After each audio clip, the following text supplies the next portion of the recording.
Hello everyone. बेटा एक short session है आपके लिए जिसमें मैं बेटा बहुत सारी बातें डिस्कस करूंगा आपसे जो नीट के बाद मुझे आपसे करनी थी। तो इस लेक्चर को बनाने का जो रीजन था मैं बता सकता हूं कि मैं कुछ दिन वेट करना चाह रहा था आपसे बात करने से पहले कि भाई थोड़ा सा टाइम चला जाए, आपको टाइम मिल जाए, फिर मैं उसके बाद आपसे बात करूं। और अचानक से आज कुछ ऐसा हो भी गया कि इसलिए मैंने आज ही बात करना सोचा कि दोपहर में मैं सो रहा था कि एक बच्चे का मैसेज आ गया, सर प्लीज गाइड करो, आपके बिना मतलब हमें आपकी अभी बहुत जरूरत है गाइडेंस की। तो मैंने कहा ठीक है, ये राइट टाइम है, अब आपसे बात करनी है मुझे। तो इसको हम स्टार्ट करेंगे और मैं आपको स्टेप वाइज बताऊंगा कि क्या प्रॉब्लम्स आती हैं, कैसे आपको चीजें समझनी है और आगे आपको अब नीट के बाद क्या बात करनी है, कैसे करना है। और उसके साथ मैं आज इस लेक्चर में यह भी बताऊंगा कि बायो में कैसे आप मैक्सिमम स्कोर कर सकते हो, कि किस तरीके से आप मैक्सिमम स्कोर बायो में ला सकते हो। ठीक है, तो स्टार्ट करते हैं। नीट का एग्जाम ओवर हो गया है। आप में से बहुत सारे बच्चों को अपना एक्सपेक्टेड स्कोर पता है, लास्ट ईयर की कट ऑफ का ट्रेंड पता है और इससे आपको आइडिया लग गया कि भाई क्या सिचुएशन होने वाली है। जिन बच्चों के 600 प्लस है या कुछ स्टेट में कुछ कम में भी मिल जाता है, वो लगभग अपने आप को सेफ फील कर रहे हैं, कोई दिक्कत नहीं है। वेट करिए काउंसलिंग का और उसमें हम भी हेल्प करने वाले हैं।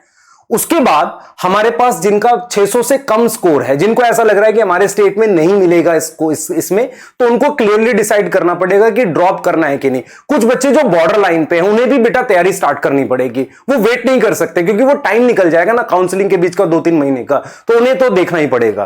तो आपको डिसाइड करना है कि भाई ड्रॉप करना है कि नहीं करना है। अगर नहीं करना है तो एक फील्ड सिलेक्ट करो, मेहनत करो, सिलेक्ट हुए नहीं हुए ये मैटर नहीं करता, आगे आप कितनी मेहनत करोगे ये मैटर करता है। और अगर आपको ड्रॉप करना है तो उसके अराउंड भी आपके दिमाग में बहुत सारे सवाल घूम रहे हैं जो मेरे पास आप लगातार भेज रहे हो, कह रहे हैं ना कि लगातार मेरे तक आ रहे हैं और मैं उनका सारा जवाब देने वाला हूं आपको। तो उन सवालों में बहुत सारे जो बच्चे पूछ रहे हैं कि सर पार्शियल ड्रॉप लेना है, सिर्फ टेस्ट सीरीज करनी है या प्रॉपर ड्रॉप लेना है, ऐसे ऐसे सवाल पूछ रहे हैं। तो सबसे पहले मैं क्लियर कर देता हूं बेटा, पार्शियल ड्रॉप जो होता है बहुत रिस्की होता है। रीजन क्या है कि पार्शियल ड्रॉप में खुद को सेल्फ मोटिवेटेड रखना, एक तरफ बनाए रखना बहुत मुश्किल काम होता है। डेफिनेटली हमारे पास ऐसे एग्जांपल है, जैसे लास्ट ईयर एक बच्ची थी ऋतु, वो गवर्नमेंट जॉब करते हुए भी मतलब एग्जाम क्वालिफाई कर पाए, तो मतलब एक पार्शियल ड्रॉप था। पर ये बहुत मुश्किल काम है कि किसी कोर्स को ज्वाइन करके आप कर पाओ। ठीक है, इसमें आपको ऐसा फील होता है कि मैंने रिस्क मिनिमाइज कर लिया पर आपने सिलेक्ट होने का रिस्क बढ़ा दिया। आप समझ रहे हो, ये रिस्क हो जाता है। तो आपको क्या करना है, अगर आप मेरे से पूछो कि नहीं प्रॉपर ड्रॉप पे जाना चाहिए, अगर आप श्योर हो कि मुझे यही करना है तो प्रॉपर ड्रॉप के लिए जाओ। ठीक है, अब मैं आपसे ये कह रहा हूं कि आपने सिलेक्ट कर लिया प्रॉपर ड्रॉप करना है। अगला सवाल जो आपके दिमाग में मेरे से मतलब बच्चे पूछ रहे हैं वो ये कह रहे हैं कि सर बैच ज्वाइन करें कि नहीं करें। आप सोच रहे हो कि भाई बैच ज्वाइन करके ड्रॉप करना है कि हम मतलब बिना बैच ज्वाइन करे ड्रॉप कर लें, खुद से टेस्ट सीरीज ज्वाइन कर ले, ऐसा कुछ है। तो इसमें देखो, अगर जो बच्चे कह रहे हैं कि ठीक है सर नहीं मैं मानता हूं कर सकते हैं, ऐसा नहीं है, लेकिन उसके साथ कुछ रिस्क ऐसे इन्वॉल्व है। जैसे कि क्या होता है कि जब हम बैच ज्वाइन करते हैं तो एक शेड्यूल बनता है, हमारे पास एक प्रॉपर शेड्यूल बनता है, एक तरीका होता है। मतलब आप डेली क्लास अटेंड कर रहे हो, डेली डीपीपी बना रहे हो, एक एड्रेनलिन डेली मतलब घूमता है आपके अंदर, तो वो जरूरी होता है। नहीं तो क्या होगा कि आप बहुत ज्यादा पैसिव हो जाओगे, बहुत ज्यादा डिस्ट्रैक्शन होने लगेगी। ऐसे बच्चे के एग्जांपल्स हैं बेटा जिन्होंने क्या किया, उन्होंने सोचा कि यार ड्रॉप तो कर लेते हैं पर कोई बैच ज्वाइन नहीं करते हैं। उसके रीजन हो सकते हैं, फाइनेंशियल रीजन है तो डेफिनेटली आप डिफरेंट सोर्स से पढ़ो, पर आप कोई बैच पकड़ के पढ़ो ना। मान लो आप यूट्यूब से ही पढ़े तो बैच से पकड़ के पढ़ो कोई प्रॉपरली, है ना। हमसे ही पढ़ रहे हो तो मान लो आप उम्मीद ही देखे जा रहे हो तो वैसे भी पढ़ लो, कोई दिक्कत नहीं है, लेकिन आपको कोई बैच प्रॉपर ज्वाइन करना चाहिए, मेरा ये मानना है। नहीं तो आपकी पैसिव स्टडी हो जाएगी। ठीक है, डिस्ट्रैक्शन होता है। अब आता है बेटा यहां पर सवाल कि अगर मैं बैच भी ज्वाइन कर लूं तो क्या मैं सारे लेक्चर देखूं, ये पूछ रहे हैं कुछ बच्चे। भाई सारे क्यों नहीं देखेगा, क्यों, तेरे को सारा आता है फिर सिलेक्शन क्यों नहीं हुआ, ये बता। तो इसमें बेटा मेरा ये आंसर है कि देख बेटा आपको क्या करना पड़ेगा, बैच ज्वाइन कर लेना, ठीक है, उसके बाद लेक्चर्स देखने भी स्टार्ट करने हैं। लेक्चर्स को पहले महीने मत छोड़ना। अगर आप फर्स्ट मंथ तक प्रॉपरली अटेंड करो, उसमें आप क्या करो, डीपीपी बनाओ, टेस्ट दो, एनसीईआरटी बनाओ।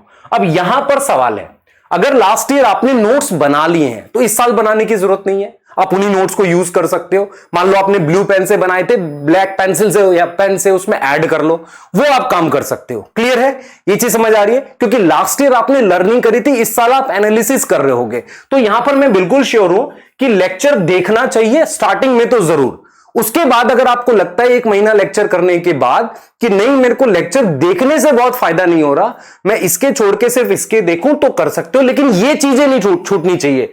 डीपीपी, टेस्ट, एनसीईआरटी ये नहीं छूटनी चाहिए। क्लियर, ये चलना चाहिए। और नोट्स के लिए आपको देखना पड़ेगा कि क्या इस साल बनाने हैं कि नहीं बनाने हैं। जिन्होंने लास्ट ईयर बना लिए वो छोड़ सकते हैं, और जिन्होंने नहीं बनाए थे ठीक से या कुछ रह रहा था तो वो बना सकते हैं। पर कम से कम 1 महीने आपको उस बैच के साथ जरूर होना चाहिए, क्योंकि उससे आपका एक शेड्यूल बनने लगेगा। जब शेड्यूल बनने लगेगा तो आप कम से कम ये तो देखो ना, इस दिन ये वाली क्लास आ रही है, हमने ऐसे पढ़ना है। ये क्लियर है कि नहीं? ठीक है। उसके बाद बेटा अगर आप इसके बाद हम बात कर सकते हैं कि बच्चे जो मेरे से बार बार पूछ रहे हैं सर स्टार्ट कैसे करना है, मतलब करे कैसे। आपने बात तो समझा दी, आपने कहा बैच ले लो, ठीक है, स्टार्ट कैसे करें।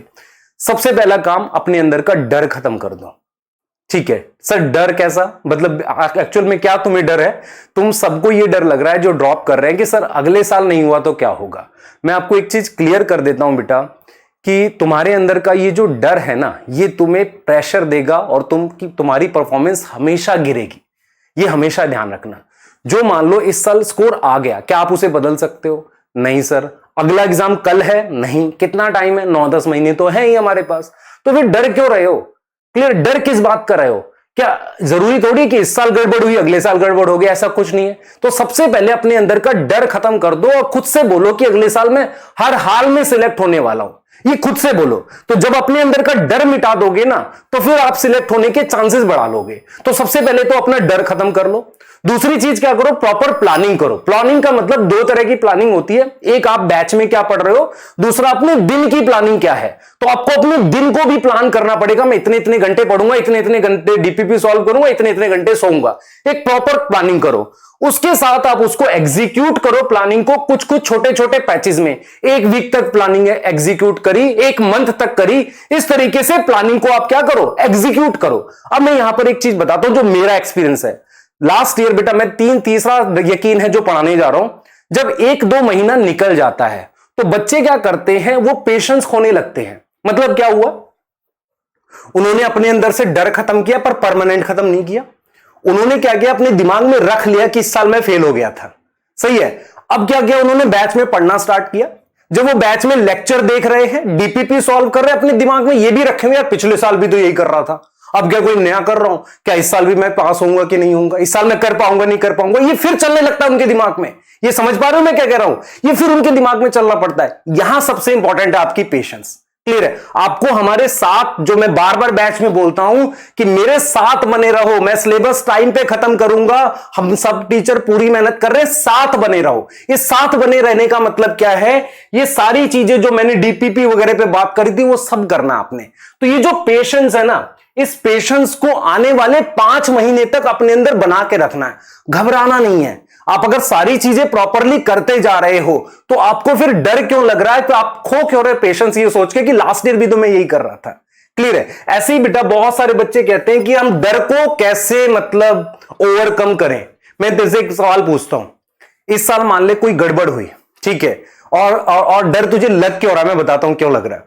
तुझे ये लग रहा है कि यार अगले साल भी मेरा क्या नाम है पेपर खराब हो जाएगा, मैंने ओएमआर गलत भर दी थी, या मैंने क्या ऑफलाइन में प्रैक्टिस नहीं करी थी बहुत ज्यादा ओएमआर भरने की। मुझे बता बेटा 500 बार प्रैक्टिस कौन करता है? कोई नहीं करता।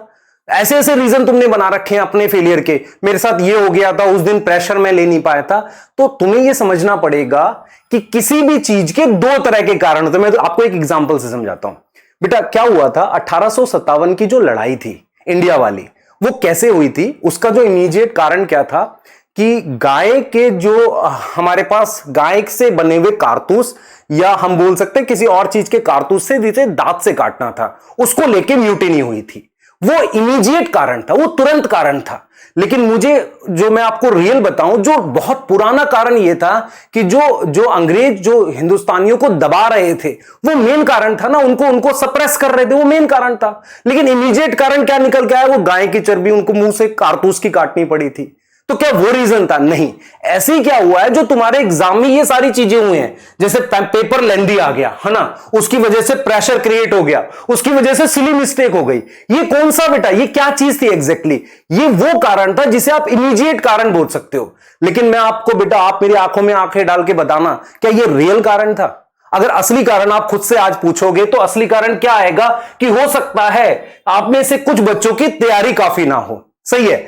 हो सकता है आपने डीपीपी सारी ना लगाई हो सकता है आपने टेस्ट सारे ना दिए हो, सिलेबस टाइम से खत्म ना किया हो। आप बताओ जरा, क्या क्या मैं सारी बातें मतलब झूठ बोल रहा हूं यहां पर? हो सकता है आपकी प्रैक्टिस उतनी काफी ना हो। ये तो सिर्फ लक है ना बेटा, ये तो लक है कि आप उस दिन प्रेशर ले पाए नहीं ले पाए। इसके लिए तो आपको अपने आप को समझाना पड़ेगा। इसकी बहुत प्रैक्टिस थोड़ी कर सकते हैं बार बार ओएमआर भरने की, नहीं। आपको क्या है, इन चीजों को परफेक्ट कर सकते हैं। तो अगर अपने दिमाग में आप रियल रीजन फाइंड आउट कर लोगे, मैंने टेस्ट कम दिए थे, मैंने डीपीपी कम सॉल्व करी थी, अगर रियल रीजन फाइंड आउट कर लोगे तो आपके फेलियर के बेटा चांस कम हो जाएंगे। आपको डर नहीं लगेगा, आपको ये लगेगा कि ये जो रियल कमियां हैं मैं इस साल दूर कर रहा हूं, तो मैं फेल कैसे हो जाऊंगा। ये समझ में आ रहा है? लेकिन अगर आप इनको सोचते रहोगे तो आप ये कहोगे यार इस साल डीपीपी तो बना रहा हूं और उस दिन मेरा ओएमआर गलत भर गया। फिर बेटा इसके लिए थोड़ी कुछ कर सकते हैं। मान ले तो ये कोई लॉजिक थोड़ी हुआ कि आप ओएमआर सही फिल, वो तो प्रैक्टिस करोगे हो जाएगा, उसमें कोई बड़ी चीज थोड़ी है। पेपर लेंथी आएगा।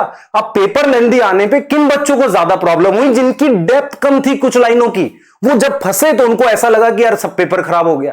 तो यहां पर मैं आपको ये बार बार समझा रहा हूं कि हम आपके साथ हैं, हम आपको करा रहे हैं, लेकिन आपको ये समझना पड़ेगा कि आपके जो मार्क्स कम आए उसके रियल रीजन फाइंड आउट करो। जब तक आप रियल रीजन पे काम नहीं करोगे तो चीजें ठीक नहीं होंगी। आप क्या कर रहे हो, आप अपने आप को मतलब ऐसे मोटिवेट कर रहे हो कि यार ये सब हो गया था, सिर्फ ये नहीं था और भी चीजें थी, उनको पता करो तब कुछ हो पाएगा ना।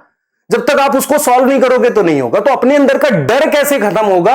जब आप अपने आप से ये प्रॉमिस करोगे कि मैं पूरी मेहनत करने वाला हूं, मैं इन चीजों को देखूंगा। कैसे नहीं पूरी होगी? जब ये पूरी होंगी तो मैं कर पाऊंगा। जब आप ये चीज अपने अंदर ले आओगे फिर बेटा ये तो फिर वो चीजें हैं जिसको टाइम के साथ बड़े आसानी से जीता जा सकता है। अब 20 ओएमआर भरो, प्रैक्टिस हो जाएगी। ऐसा थोड़ी 5000 ओएमआर भरनी है आपको, ऐसा कुछ नहीं है। क्लियर है ये चीज? ठीक है। अब सर मैं आपको अब सर बायो के लिए बताते हैं। ठीक है, अब आपको क्या बताते हैं कि बायो के लिए हम क्या करें कि हमारा स्कोर आए। तो मैं आपको कुछ चीजें बताता हूं जो मेरी अपनी एनालिसिस है। ध्यान से सुनना जो मैं बता रहा हूं। देखो, ये मैं ऑलरेडी यकीन 2023 वाले बैच में बात कर चुका हूं बच्चों से। देखो मैं क्या बोल रहा हूं, जब भी हम कोई सब्जेक्ट की बात करते हैं तो उसमें 4 स्टेप होते हैं लर्निंग के। समझना ध्यान से। जैसे सबसे पहला स्टेप क्या होता है, जिसे हम कहते हैं फर्स्ट लर्निंग। फर्स्ट लर्निंग का मतलब यह हुआ कि मैं आपको चैप्टर पढ़ा रहा हूं, आप चैप्टर देख रहे हो, चैप्टर के नोट्स बना रहे हो और सारा आपको समझ आ रहा है। पहला पॉइंट तो यह हो गया, सारा समझ आ रहा है। दूसरी चीज क्या है, समझ आने के बाद वो चीजें आपस में आपको रिलेट भी हो रही हैं। क्लियर है? ये वो स्टेप है। अगर इसमें गड़बड़ है, मैं फिर रिपीट कर रहा हूं, ये पहला स्टेप है किसी भी एग्जाम को क्वालिफाई करने का, फर्स्ट लर्निंग। अगर इस स्टेप में गड़बड़ है और ये लर्निंग प्रॉपर नहीं हुई तो आप कुछ भी कर लो, सिलेक्ट नहीं हो सकते। रीजन क्या है? अगर इस लर्निंग में कमी है, यहां पर बेटा रोल है एक्सपीरियंस टीचर्स का, क्योंकि एक्सपीरियंस टीचर जानते हैं कितना पढ़ाना है, कैसे पढ़ाना है और क्या चीजें आती हैं एग्जाम में। जैसे मैं आपको क्लियरली बताऊं कि मनीष दुबे सर का जो मतलब माइंड मैप के थ्रू पढ़ाते हैं, या मान लो हमारे पास एमआर सर पढ़ा रहे हैं, या मैं पढ़ा रहा हूं, या आपके सर्वेश सर है, पंकज सर है, बहुत सारे लोग जो हैं उनका एक्सपीरियंस यहां काम आ रहा है। वो क्या कर रहे हैं? वो फर्स्ट लर्निंग को स्ट्रांग बनाने की कोशिश कर रहे हैं। इसीलिए क्या होता है कि हमारे बैचेस जो होते हैं, यकीन की बात कर लेते हैं, उसमें हमारे लेक्चर्स काफी होते हैं। क्लियर है? काफी होते हैं। एक बच्चा उस दिन कह रहा था कि सर क्रैश कोर्स में भी आप 2 महीने में करा देते हो, यकीन में भी आप 8 महीने में कराते हो, तो फिर हम क्रैश कोर्स ही ना क्यों ले? बेटा क्रैश कोर्स तो लास्ट में करा रहे हैं, पर हम जो फर्स्ट लर्निंग पे ज्यादा से ज्यादा है ना, उन वाले कोर्सेज में मतलब क्योंकि टाइम ज्यादा दे रहे हैं ना उसमें, तो फर्स्ट लर्निंग को बहुत स्ट्रांग बनाते हैं, पूरी एनसीईआरटी को प्रॉपरली कराते हैं, पूरा मतलब कॉन्सेप्ट क्लियर करते हैं। ये चीज है जो आपको स्ट्रांग बनाती है। अब फर्स्ट लर्निंग में हम एनसीईआरटी है, कॉन्सेप्ट की क्लियरिटी और कुछ बेसिक क्वेश्चन डीपीपी के, ये आपकी पहली लर्निंग कंप्लीट करती है। दूसरा स्टेप होता है बेटा मेरे पास इम्बाइबिशन ऑफ कॉन्सेप्ट। मतलब क्या हुआ, आपने पहली बार लर्न कर लिया, लेकिन आपने 2 कॉन्सेप्ट को पैरेलल रख के उसको एनालाइज नहीं किया है अभी, है ना। तो आप एनालाइज करने लगोगे और उसको डीप फील करोगे कि हाँ ये ऐसे जुड़े हुए हैं। इसके लिए हमको क्या करना होता है बेटा, हम अलग अलग टाइप के क्वेश्चंस कराते हैं जिनसे मिसकॉन्सेप्शन हटती है। जैसे मैं स्टेटमेंट बेस्ड बहुत सारे क्वेश्चंस कराता हूं जिससे आपकी मिसकॉन्सेप्शन हटेगी, क्योंकि ये फिर बेटा फिर वही बात आती है एक्सपीरियंस से। तो ये जो पहले 2 स्टेप है, पहला लर्निंग, दूसरा आपकी मतलब कॉन्सेप्ट को अपने अंदर एकदम जमा लेना। कैसे जमाएंगे? हम अलग अलग स्टेटमेंट बेस्ड क्वेश्चंस कराएंगे जिससे मिसकॉन्सेप्शन हटेगी आपकी, है ना। डीप लाइन एनसीईआरटी की एक्सप्लेन करते हैं और क्लास में भी रिवीजन करते हैं। ये काम हम कर रहे होते हैं। तीसरा क्या है बेटा, जो आपका स्टेप है वो है हमारे पास रिवीजन। अब रिवीजन के लिए बेटा हम लोग के पास कई टूल्स होते हैं, जैसे हम कुछ ट्रिक्स दे देते हैं, कुछ शॉर्ट नोट्स दे देते हैं, कुछ चीजें हम क्लास में भी रिवाइज करते हैं, और कुछ हम क्या करते हैं बेटा, चैप्टर वाइज टेस्ट देते हैं। क्योंकि चैप्टर वाइज टेस्ट में क्या होता है, आप ये दोनों चीजों को यूज करके कंबाइन वो बना पाते हो, ये चीजें हमें करनी होती है। तो मैं अगर आपसे कहूं कि आपके बायो में पूरे कैसे आ सकते हैं, सबसे पहले स्टेप पे बहुत ध्यान रखना है, अच्छे से चीजों को समझना है। इसीलिए कह रहा हूं लेक्चर देखना जरूरी है। अगर आप दोबारा भी ड्रॉप कर रहे हो, लेक्चर देखना जरूरी है। क्लियर है? उसके बाद मैं आपको यह कह रहा हूं कि भाई अपने मिसकंसेप्शन हटाने हैं। मिसकंसेप्शन क्या होते हैं, हम आपको ये पढ़ाते हैं ये होता है, लेकिन कई बार ये तो नहीं पढ़ाते ये नहीं होता, तो उसके क्वेश्चंस बना देते हैं हम, उससे आपको आइडिया हो जाता है। जैसे मान लो बहुत सारी लाइन एनसीईआरटी में मिनरल न्यूट्रिशन में लिखा हुआ है कि नाइट्रोजिनेस सिर्फ प्रोकैरियोट्स में होता है। ऐसी बातें अगर मैं स्टेटमेंट में दे दूं तो आधे बच्चे गलत कर देंगे, है कि नहीं? तो ये वाली चीजें जो हैं आपको मतलब मुझे क्या करनी है, स्ट्रॉन्ग करनी है। उसके बाद बेटा फिर हमारे पास रिवीजन के तरीके हैं, शॉर्ट नोट, माइंड मैप है, चैप्टर वाइज टेस्ट है। चैप्टर वाइज टेस्ट इस बार और ज्यादा कराए जाएंगे आपके, ताकि ज्यादा से ज्यादा आपको उस चैप्टर्स की रिवीजन हो। उसके बाद लास्ट रहता है बेटा एग्जाम, क्योंकि आपकी एक प्रॉपर टेस्ट सीरीज या टेस्ट होते हैं वो बैच वाइज चल रहे होते हैं, जो हम करते हैं हमेशा, ठीक है, बायो में भी करते हैं और सारे सब्जेक्ट का करते हैं। उसके बाद हम लोग नीट की टेस्ट सीरीज कराते हैं। हम क्या कराते हैं बेटा, नीट की टेस्ट सीरीज कराते हैं अलग से, है ना, और उसके अलावा बेटा एडिशनल टेस्ट भी देते हैं। तो ये 4 स्टेप है, और इस स्टेप की ये ध्यान से सुनना बेटा, ये जो 2 स्टेप हैं इन्हीं में आपके डाउट्स आते हैं बहुत ज्यादा, है ना। इसके अराउंड मतलब आप देख सकते हो अपना डाउट इंजन भी है, कई तरीके हैं डाउट बताने के, तो इसके अराउंड डाउट आते हैं। ये जो 2 स्टेप्स हैं, अगर आपके यहां डाउट आ रहे हैं, मैं फिर बोल रहा हूं, जैसे आप अभी टेस्ट सीरीज दे रहे थे और आपके डाउट्स आ रहे थे, डाउट्स नहीं आने चाहिए बेटा। टेस्ट सीरीज में डाउट्स नहीं आने चाहिए, जो आखिरी में चलती है उसमें मिस्टेक्स होती हैं। अगर डाउट्स आ रहे हैं तो तेरी फिर पैरेलल लर्निंग कैसे ठीक हुई थी, बता, खुद बता जरा।